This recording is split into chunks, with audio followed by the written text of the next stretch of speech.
2রা October জনপ্রিয় band তারকা Nagar Baul James, যাকে ভক্তরা ভালোবেসে গুরু বলে ডাকেন, তার জন্মদিন। পুরো নাম ফারুক মাহফুজ আনাম জেমস। 1964 সালে 2রা অক্টোবর নওগাঁ জেলায় জন্ম নেওয়া জেমস এবার পা রাখলেন 60 বছরে। 3 যুগেরও বেশি সময় ধরে বাংলা পপ সঙ্গীত অঙ্গন দাপিয়ে বেড়ানো জেমস একাধারে পপ গায়ক, guitarist, music composer, playback singer হওয়ার পাশাপাশি শখের বশে করেন ফটোগ্রাফিও। তার খ্যাতি বাংলাদেশ ছাড়াও ছড়িয়েছে গোটা এশিয়ায়, বিশ্বের অনেক দেশে।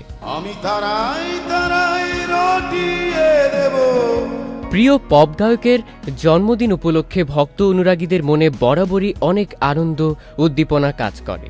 এর আগে জেমসের ভক্তরা নানাভাবে তার জন্মদিনটি উদযাপন করেছে, কখনো বিলবোর্ড টানিয়ে, কখনো বড় কেক নিয়ে শহর ঘুরে প্রতিকৃতি বানিয়ে, কখনো বা 1 কোটি গাছ রোপণ করে।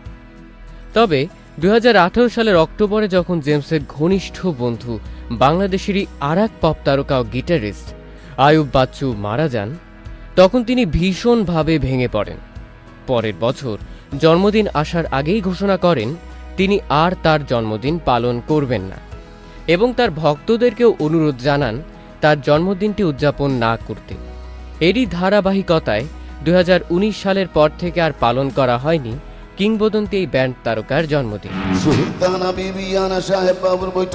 জেমস তার ব্যান্ড ফিলিংস নিয়ে পথ চলা শুরু করেছিলেন 1980 সালে।